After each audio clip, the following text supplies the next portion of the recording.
Ce scénario catastrophe n'a rien de fictif. Certains chercheurs pensent qu'au cours des derniers millénaires, une explosion massive de ce type a ébranlé un système stellaire binaire situé à plus de 300 années-lumière. Il s'agit de BD plus 20307 dans la constellation du Verseau.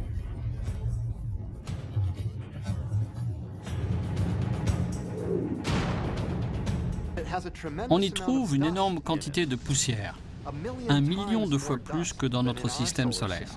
Nous pensons que cette poussière a été produite par la collision de deux planètes de la taille de la Terre et de Vénus à peu près. Elles se sont percutées. Elles se sont mutuellement détruites en produisant une énorme quantité de poussière. Il faut beaucoup d'énergie pour que deux planètes se pulvérisent ainsi. Il s'agit d'une puissance non pas des centaines, mais des millions, voire des milliards de fois plus importante que l'arsenal nucléaire mondial. Avec une charge de ce type, nous n'allons pas simplement détacher un morceau de cette pastèque, nous allons la faire voler en 1000 morceaux.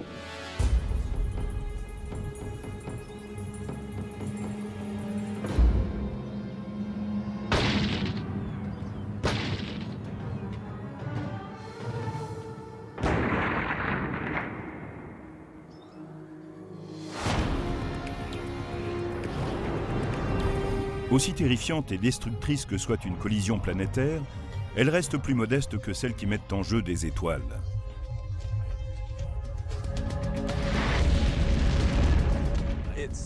C'est une toute autre histoire. La principale raison en est que la masse est bien plus importante que celle d'une planète. Et puis, il y a toutes sortes de mécanismes qui peuvent entrer en jeu. Fusion nucléaire, effondrement gravitationnel, et qui peuvent générer une formidable énergie.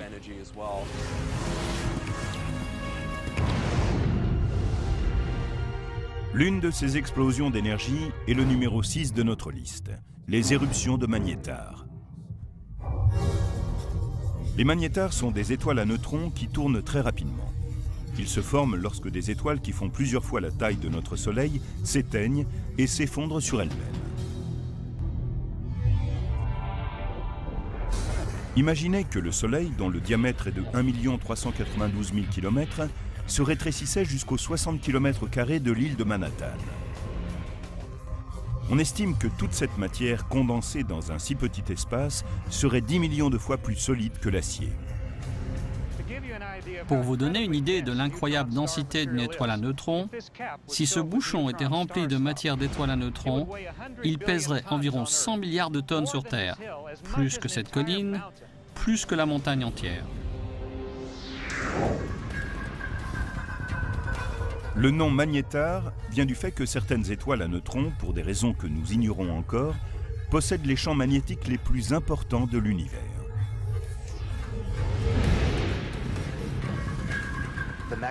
Le champ magnétique d'un magnétar est exceptionnellement puissant. Il peut être 1000 millions de milliards plus puissant que celui de la Terre. C'est fantastique. Le champ magnétique possède une telle intensité que si un magnétar apparaissait soudain entre la Terre et la Lune, il pourrait interrompre tous les systèmes électroniques de la planète, y compris effacer les informations des cartes de crédit.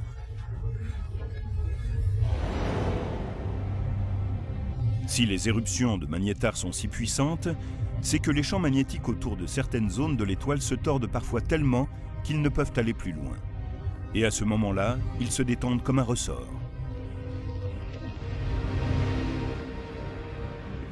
Le processus est similaire à celui d'une éruption solaire, car c'est le champ magnétique qui augmente l'énergie. Ce sont les secousses, les enchevêtrements, les reconnexions de lignes de force qui vont dans différentes directions, qui produisent l'énergie qui donne sa puissance à l'éruption. Mais contrairement aux collisions planétaires dans lesquelles domine l'énergie cinétique, les éruptions de magnétars dégagent la majeure partie de leur énergie sous forme de radiation électromagnétique, c'est-à-dire de lumière. Une éruption de magnétar se produisant à 50 000 années-lumière est assez forte pour aveugler les satellites en orbite autour de la Terre.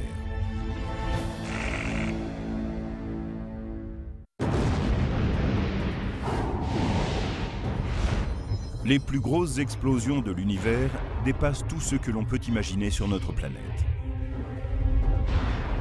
Leur puissance équivaut à des milliards de fois l'arsenal nucléaire mondial.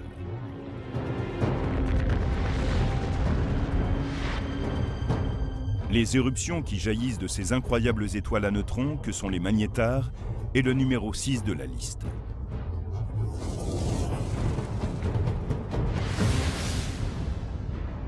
Et l'une des plus puissantes de ces éruptions jamais observées depuis la Terre a libéré en un seul dixième de seconde autant d'énergie que notre Soleil en 100 000 ans. En 2004, une déflagration est produite par un magnétar appelé SGR 1806-20, situé dans la constellation du Sagittaire. Il se trouve à 50 000 années-lumière de la Terre, à l'autre bout de la Voie lactée. C'était incroyablement puissant. Cette énergie s'est déployée en un dixième de seconde. Elle a détruit les détecteurs des satellites qui passaient par là. Il s'agissait de l'explosion la plus lumineuse d'un objet extérieur à notre système solaire. On n'avait jamais vu ça. Et pourtant, l'événement se produisait à 50 000 années-lumière de là. Mais quelle est la relation entre la luminosité et la puissance d'une explosion? Je suis dans une chambre noire. Et maintenant, je vais allumer une ampoule. Sa luminosité dépend de deux éléments. La puissance de l'ampoule qui s'exprime en watts, c'est-à-dire l'énergie qu'elle envoie à chaque seconde, mais aussi la distance à laquelle je me trouve de l'ampoule.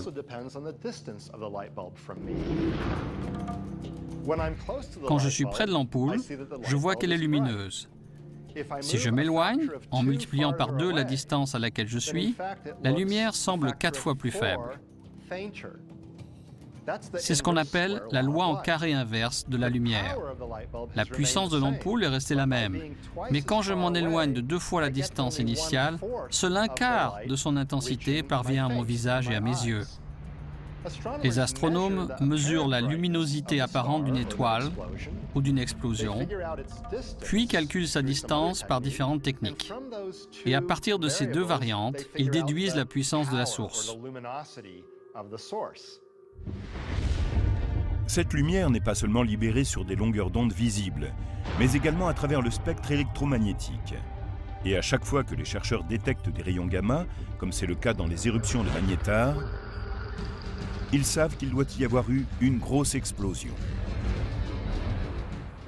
Les rayons gamma sont un type de lumière, mais une lumière bien plus énergétique que ce que nous voyons à l'œil nu.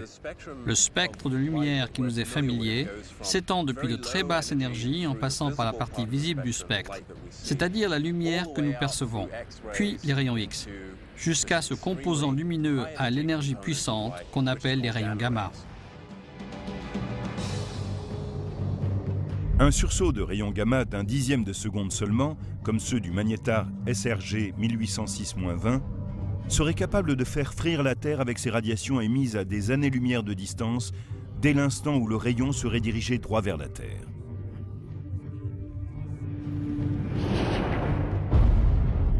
Mais les explosions de l'univers ne durent pas toute une fraction de seconde. Numéro 5. L'explosion d'une durée de 100 millions d'années. À 2,6 milliards d'années-lumière de la Terre, un trou noir supermassif, des milliards de fois plus grand que le Soleil, a causé des ravages au centre d'un amas de galaxies. MSA 735 a libéré 2 jets continus de particules dans des directions opposées. Les spécialistes pensent que ces jets se sont déchaînés pendant une centaine de millions d'années, en envoyant 2 énormes bulles vers les galaxies environnantes. MSA 735 est l'exemple même d'un trou noir soufflant des bulles.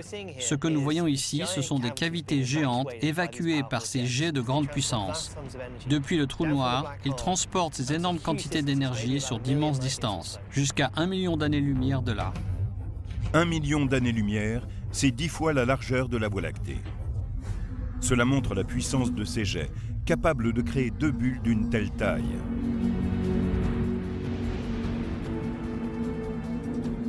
L'énergie totale de ces 2 bulles est stupéfiante. Elle excède de loin tout ce qu'on connaît dans l'univers en termes de concentration d'énergie. Mais il faut se souvenir que cette énergie a été libérée sur plus de 100 millions d'années. Cela signifie que pour une unité de temps, la quantité d'énergie relâchée n'était pas si importante. Pourtant, les jets sont assez puissants pour lancer les particules à des vitesses de millions de kilomètres/heure, équivalentes à environ un quart de celle de la lumière. Les jets et les bulles produits sortent d'1% seulement des trous noirs de l'univers. Les forces près de ces monstres sont tellement gigantesques qu'au lieu de tout avaler, ils finissent par repousser certaines particules.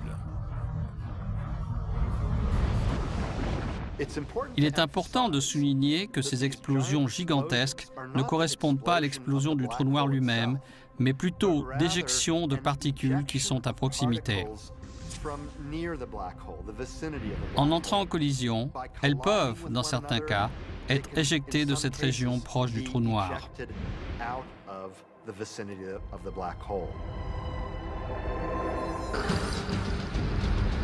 Mais comment cette double explosion peut-elle rester en activité pendant 100 millions d'années?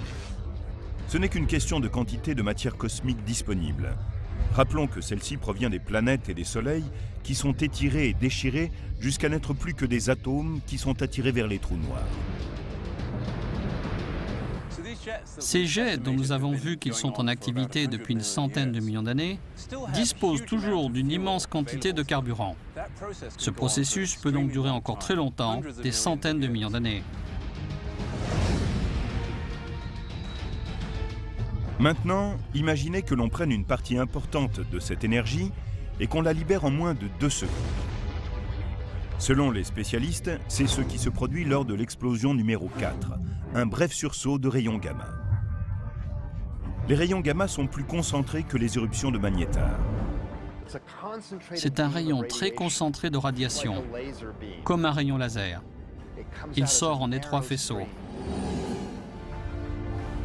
Ce faisceau de rayons gamma se déplace plus vite que les particules qui sortent des jets émis par les trous noirs. Les observations montrent que l'énergie émise se déplace à une vitesse très proche de celle de la lumière, 99,9999% de la vitesse de la lumière.